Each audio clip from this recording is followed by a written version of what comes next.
to recap, June 2015, I made $626. June 2016, I made $102,000. You heard right. 6 figures a month from his music distributor alone. This is how much money Russ made in the month of June 2016, and it doesn't take into account any of the revenue from his merchandise sales, live performances, or brand endorsements. A case study like this makes it seem like success in the music industry is a road paved with gold. But here's the catch. For every success story, there are thousands of talented artists barely covering the cost of their production. The truth about music income in 2025 isn't a simple story about success or failure. It's a complex web of navigating various revenue streams, platform algorithms, and marketing strategies to position yourself in the extremely cutthroat market that is the music industry. Today, we're pulling back the curtain and showing you exactly how musicians make their money, how much they're making, and what it takes to get to the top. Let's dive right in. Taking a closer look at Russ reveals a journey that epitomizes the highs and lows of making money through music.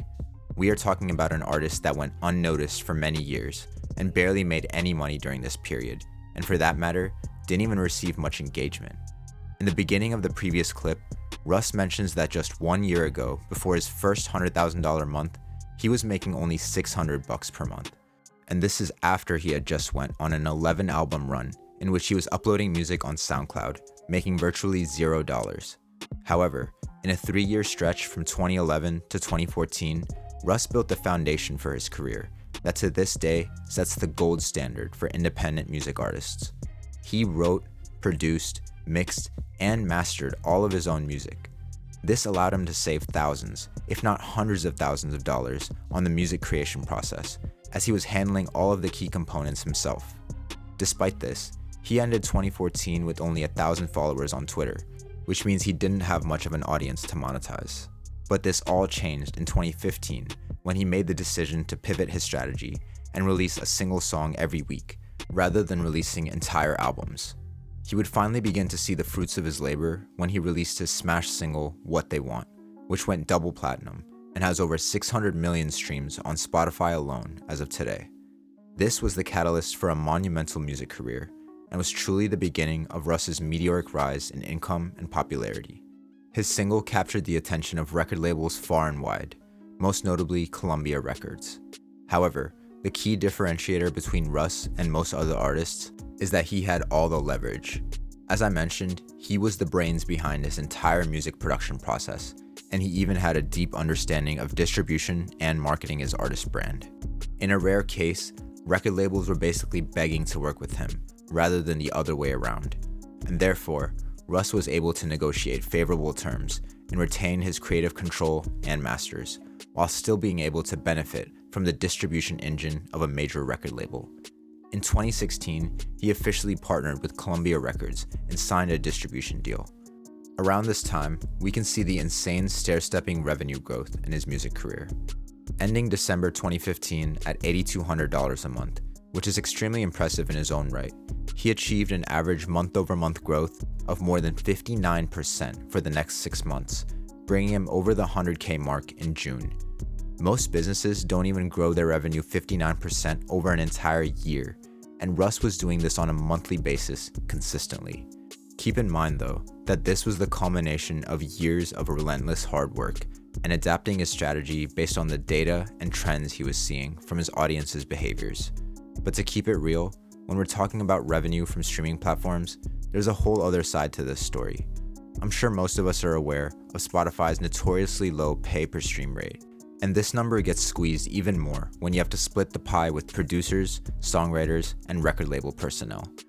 Even popular rappers and household names, such as Snoop Dogg, have found that their streaming checks are barely enough to cover their own costs, let alone put the money towards some of the finer things in life. In the streaming world, I can show you right now. They just sent me some from Spotify where I got 1 billion streams, right? My publisher hit me. I said, break that down, how much money is that? It wasn't even $45,000. That's crazy. Only $45,000 for 1 billion streams. With this rate, if you get over 10% of the entire world's population to listen to your music, you would still be making way less money than the average worker in the United States. This is absolutely insane. And if you're a lower level artist making the same per stream rate, you would only receive a measly $45 for every 1 million streams. So why is this the case? How was an artist like Russ able to make jaw-dropping amounts of money from streaming, while an industry legend like Snoop Dogg wasn't even making a livable wage? Now, while these two are extremely talented musicians in their own right, one of the biggest reasons is Russ's DIY approach to making his own music. Since he produced and wrote all of his music, he wasn't obligated to share a slice of the revenue with anybody else. On the other hand, Snoop Dogg likely has an extensive production team for most of his music releases, including instrumentals from the likes of Dr. Dre and DJ Quick. Additionally, Russ used TuneCore to distribute his music, which is an online service that allows artists to upload their music to all streaming services by themselves, cutting out the need for a record label to handle distribution. This is important because the more responsibilities you offload to a record label, the more money they're going to want to make from you on the back end. Of course, there are both pros and cons for either approach, but it comes down to the artist understanding how they want to navigate their music career. For independent artists, platforms such as TuneCore and DistroKid have leveled the playing field, making it easier to get music directly to their fans. But with great independence comes great responsibility, and artists such as Russ usually also see themselves wearing multiple hats, being their own marketing team, content team, and brand strategist. But streaming aside, another common way musicians make their money is through live performances. Now, there's a common belief in the music industry that performing live and selling out shows is one of the best ways to make money, mainly because record labels typically don't take a cut of your live performance revenue. Now, this can definitely be true, but it's also important to understand that the reality is not all black and white. When it comes to running a profitable music tour, you have to keep perfect track of each and every expense, or you can easily find yourself in the red. For example, let's say you're going on a music tour and you're planning to hit 3 cities, and you're estimating you'll make a total of $10,000 in revenue. Cool, so first of all, that's 3 different venues that you have to coordinate with and rent out for the night. Even small venues can cost around $1,000 per night, so you're already looking at $3,000 in costs. Additionally, you're probably going to need a booking agent to coordinate with these venues and manage logistics, such as capacity limits, contract and payment negotiation, along with the scheduling and routing for the tour.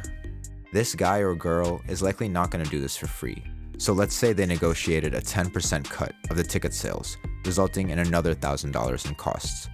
And if you're an independent artist, you better believe that you're going to be paying out of pocket to fund your tours, and transportation and housing costs can easily rack up a few $1,000s, depending on the distance and your team size. And finally, remember that you still haven't paid any of your tour staff or put any funding into marketing your tour. With proper planning and strategy, live performances can be very lucrative for most artists, but without it, you can see yourself losing tons of money extremely quickly. Even larger artists have spoken out recently about how difficult it is to pull off a profitable tour, and how they have actually found more fruitful opportunities elsewhere. My first tour, I'm gonna be 100% transparent with y'all, yeah. Like my first tour, I probably made 10 bands over the course of 2 months. When you go on a supporting tour, you make way less. You're not making no money. Like, I was making more money doing a vlog. Like, when I was on a tour with Kevin Gates, for instance, like, I made triple amount of money that I made on tour over the course of 2.5 months on that one mukbang that I made with Kevin Gates. For those of you still wrapping your head around what DDG just shared, let me break it down for you. In 2021, DDG and Kevin Gates went on a tour together that lasted around 2 months. DDG reportedly made a profit of about $10,000 over the course of these 2 months. However, there was one day during the tour in which they decided to record a video of themselves eating a lot of food and upload it online. This is known colloquially as a mukbang. That video alone brought him triple the amount of income of the entire 2-month tour. If this didn't blow your mind, I don't know what will.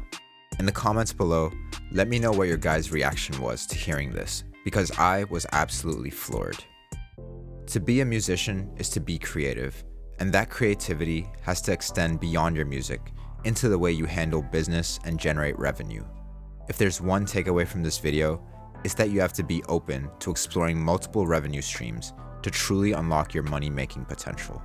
Simply releasing your music on streaming services and calling it a day isn't enough.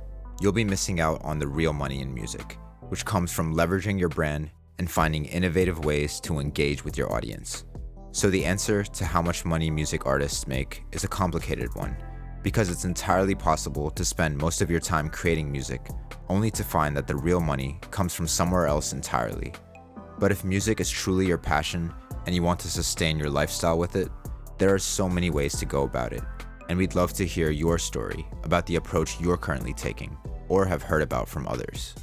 If you enjoyed this video, don't forget to like, subscribe, and stay tuned for more insights and stories on the modern music business.